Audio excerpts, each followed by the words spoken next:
Thank you for joining us for the 75th anniversary of King Kong. In 1933, the film was released, and it has left a lasting impression on the world of special effects. In 2005, the film was remade by Peter Jackson, and it has remained an American icon of cinema.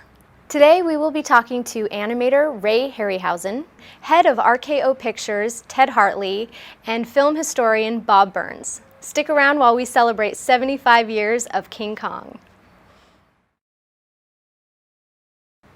In 2008, the eighth wonder of the world turned 75. King Kong tells the story of a down-and-out film director, Carl Denham, who through a chance meeting with actress Ann Darrow, embark on a journey to the mysterious Skull Island. There they meet Kong, the giant ape who is king and god in the world he knows. Kong becomes inexplicably drawn to Ann, and he is captured and taken back to New York in order to be viewed for the price of an admission ticket. Kong escapes from his captors and runs amok through the streets, causing panic and chaos. Kong's rampage ends with Ann and Kong on the top of the Empire State Building in a climactic showdown where the beast is ultimately gunned down by planes and falls to his death. Or perhaps it was beauty that killed the beast. Joining us now in celebrating 75 years of King Kong is our first guest, Ray Harryhausen.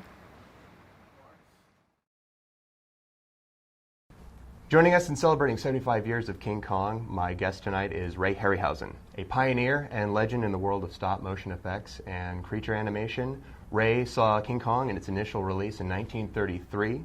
He worked with King Kong stop motion animator Willis O'Brien and went on to spend 50 years animating memorable creatures in such films as Jason and the Argonauts, Seventh Voyage of Sinbad, and my personal favorite, Clash of the Titans. Ray, it's nice to meet you. Very nice to meet you. Let's go back to the beginning. Let's start at your childhood when you first saw King Kong. Yes, I saw King like? Kong at the age of 15. Oh, is that right? Yes, I guess I was 15. Born in 1920. In 1933, and saw it at Grauman's Chinese. My aunt happened to work for Sid Grauman, who had was in charge of Grauman Chinese, of course, and he used to put on shows. And they had a very spectacular display to enter the theater. They had the Kong bus, the one they used in the film, with jungle settings all in the lobby.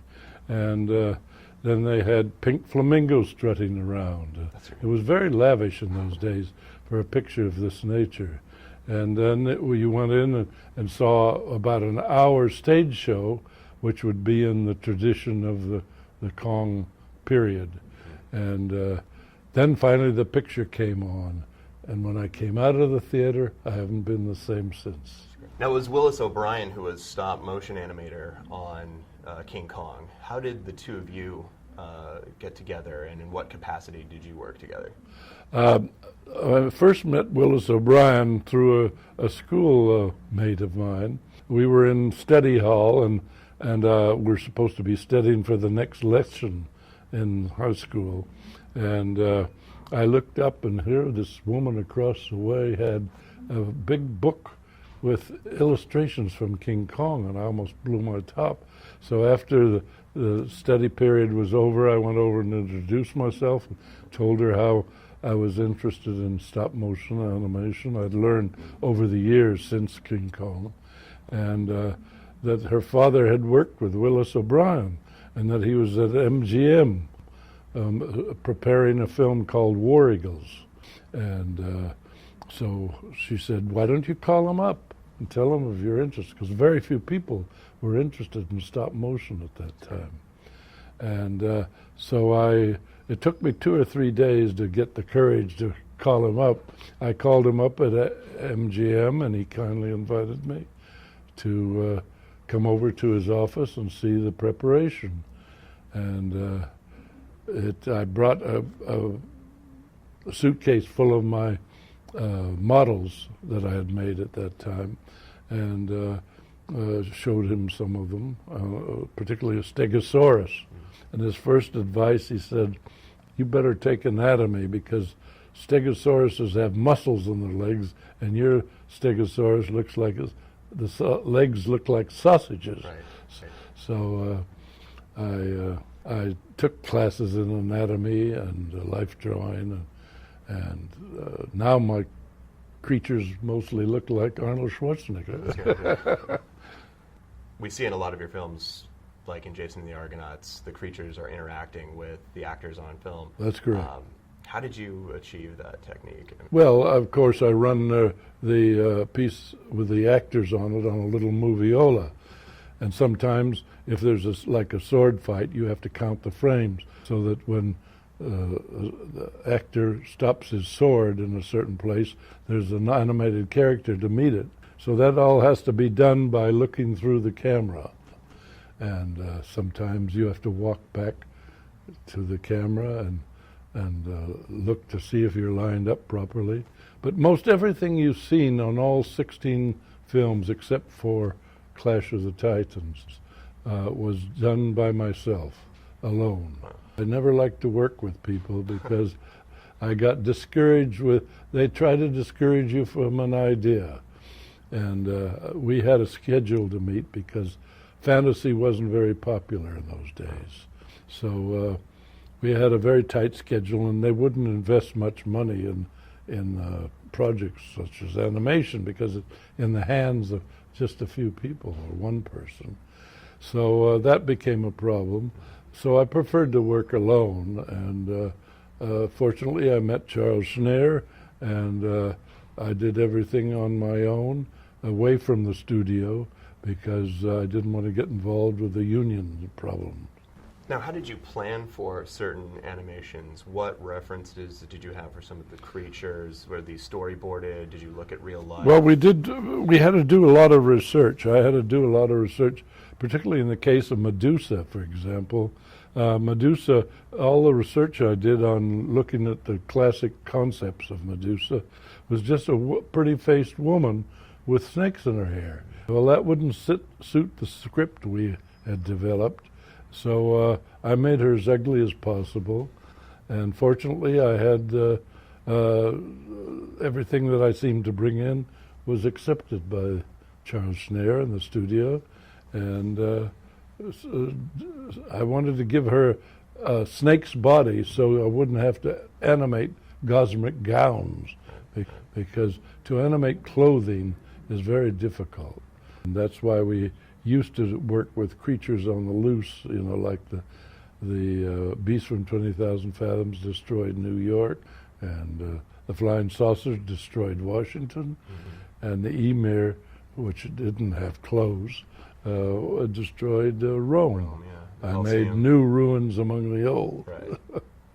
Now, you've left quite an impact on modern special effects in films, and as such, many motion pictures have paid homage to you or made certain references to you. There's a sushi bar in Monsters, Inc. called Harryhausen's. When you see that on screen, how does that make you feel? Well, I'm flattered that I think our pictures are more appreciated today than they were when they were first released. That's great. And I'm so grateful that they continue to excite and impress new generations, because we went to a lot of trouble. We spent 6 months to a year preparing a script and trying to get a story so that it just wouldn't be a series of special effects. And so I'm glad that that's all appreciated today, and that there are new outlets for the film, such as television, where in our day all we had was a release of film. But since television came in, you can run them on television, you can run them on videos even. We never had videos. I remember Forey Ackerman and Ray Bradbury and myself would jump on the red car in the early days to see a replay of King Kong somewhere in Pomona. That's awesome. Or Hawthorne or somewhere. So it's a different media. Now entertainment is so available to everybody that I think people don't quite appreciate what entertainment is all about. Well, Ray, those are all the questions that I have for you. It's been an honor to meet you. Thank you. Still get scared of the Medusa. Oh, really? Oh, good. From that. She wasn't meant to scare you, but I don't think I'd like to meet her in the dark. Thanks for coming in. Thank you. Nice to meet you. Bye. Our next guest in celebrating 75 years of King Kong is head of RKO Pictures, Ted Hartley.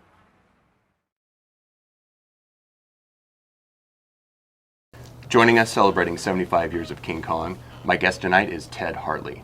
Ted has been a military pilot, an investment banker, and an actor in television and film. Today he is the CEO of RKO, the film studio of Hollywood's golden age that has produced such classic films as Citizen Kane and the film we'll be discussing today, King Kong. Ted, thank you for having us.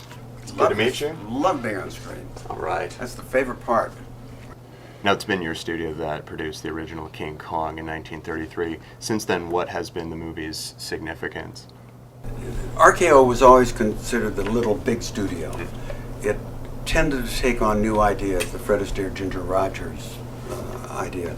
He took on Hitchcock in Suspicion at a time when he hadn't really been launched, and got an Academy Award for both the actress and the makeup. And that, one of those Academy Awards you see hanging over there.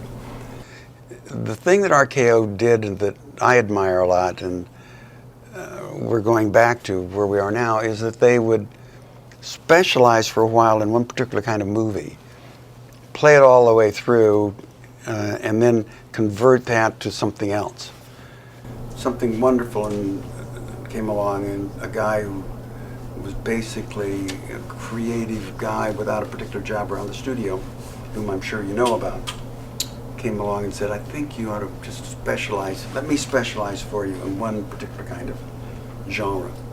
And Val Lewton created what then was called thrillers, and I still like that name, but came to be called the horror genre. And that became a studio within a studio. Now, who was Marion C. Cooper, and what was his importance to King Kong and RKO? Marion C. Cooper was a rascal. He was actually an RKO executive. Cooper created the Kong series, King Kong, Son of Kong, Mighty Joe Young, and actually would like to have made more, but at that time the studio had really clamped down and said, we've done enough. Son of Kong was not a particular success. And Mighty Joe Young, interesting enough, at first did as much box office as King Kong, but didn't have any afterlife, and they couldn't keep it in the theaters for some reason. But Marion C. Cooper, for a while, was one of the big RKO executives. And a lot of people think that if he hadn't been so gung-ho on becoming entrepreneurial and owning the films he made, that he would have been the chairman of RKO and gone on and done great things. It's a story unwritten and will never be read. Marion C. Cooper is best known for King Kong and for really advancing the theory of a producer owning part of what he produces, which in some ways has pioneered a lot of the big producers we have in Hollywood today. Came out of the Marion C. Cooper tradition. What do you think is the legacy of Kong? Why do you feel it might be important to celebrate it 75 years later in 2008? The idea of an animal who isn't not only friendly, is not friendly, but is gigantic, and that the Navy and the Air Force can't handle, and turns cop cars over or throws them over the buildings, is really an interesting concept and precept, and really leads to a lot of the supernatural films that are going on today. King Kong, of course, was famous for climbing a building, and we have posters here of that, actually of that great shot of that rubber King Kong hanging from the top of the Empire State Building, which the reason that picture sticks in all of our minds is because it's an animal. Therefore, it is somewhat like us. It's not an airplane, it's not a tractor, it's not a window washing gang. It is an animal that's climbed up the top of the Empire State Building. It's pretty interesting. And it's big, so it still is a picture that I think we all like to have, because animals are the closest friend, particularly apes, which theoretically like us a little bit, are cousins of ours. So they pioneer and are worked out, and all the details are worked out there. And then now it's easier to bring them to the screen, and there will always be something about wanting to see people do things which you would like to do and can't do, and or something that is so big that you couldn't even imagine how it would handle it.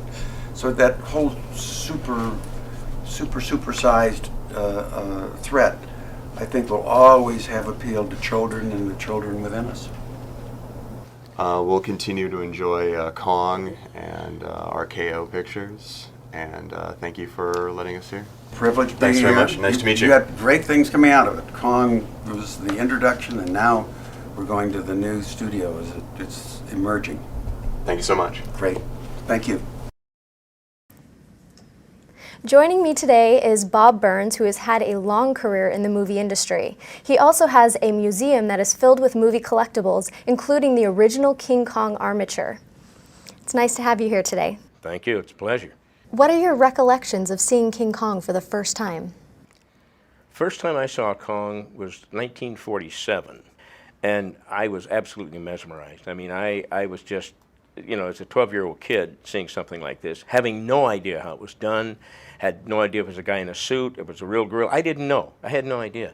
And I was absolutely blown away by the film. And I came out of the film. I know how Ray Harryhausen talks about how he saw it and changed his life. In a way, it even changed mine. I mean, I came out saying, this is one of the greatest films I've ever seen in my life. I cried at the end, though. Of course, I didn't want him to get killed, but hey, that's the way it is. But it's still with me. I mean, the image is still with me. What do you think are some memorable moments from the movie? I think if I had to pick some favorite moments, I think maybe wrecking the L was really kind of a neat thing, because that's something I wasn't expecting in the film at all. I mean, it didn't seem to be going that direction, and all of a sudden you see it coming down, and not only does he bash the thing, he's bashing the cars in to get to the people. I mean, he's really ticked off. And then, of course, I guess it would have to be the fight with the T-Rex, where he does the boxing moves on him and the wrestling moves, because, well, Obie was a boxer, for one thing, and so he got some great sucker punches in there. So those two scenes are probably most memorable for me. I mean, I liked everything in the movie, but if I had to pick two, those would be the ones I'd pick.